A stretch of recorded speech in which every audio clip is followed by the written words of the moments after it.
Hello guys, welcome back to part 2 అనమాట. ఇప్పుడు ఇంకేం రిమైనింగ్ ప్రోడక్ట్స్ అనేవి చూపించేస్తా.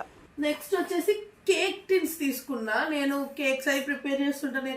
నెక్స్ట్ వీడియోస్లో కూడా అవి పోస్ట్ చేస్తాను. నేను సమ్మర్ కదా, కొంచెం ఖాళీ వస్తుంది కదా అందరికీ. సో ఇంటికి చుట్టాలు కూడా వస్తూ ఉంటారు, చిన్నపిల్లలు వస్తారు. So cakes and cup cakes చేద్దామని చెప్పి తీసుకున్నా. దానికోసం ఈ కప్ కేక్స్ది ఈ మౌల్డ్స్. అండ్ ఇది వచ్చేసి పార్చ్మెంట్ పేపర్. ఇది బటర్ పేపర్లా యూజ్ చేయొచ్చు అనమాట. మనం కేక్ని డీమోల్డ్ చేయడానికి ఈజీ ఉంటుంది అది యూజ్ చేస్తే. నెక్స్ట్ వచ్చేసి కేక్ చేస్తే సరిపోదు కదా, దానిపైన ఫ్రాస్టింగ్ చేయాలి, ఐసింగ్ చేయాలి.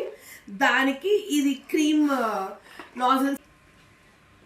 నెక్స్ట్ ఐటమ్ ఇదైతే మనకి toothpaste and toothbrush stand అనమాట. ఇది కూడా వాష్రూమ్లోకి యూజ్ చేసుకోవచ్చు.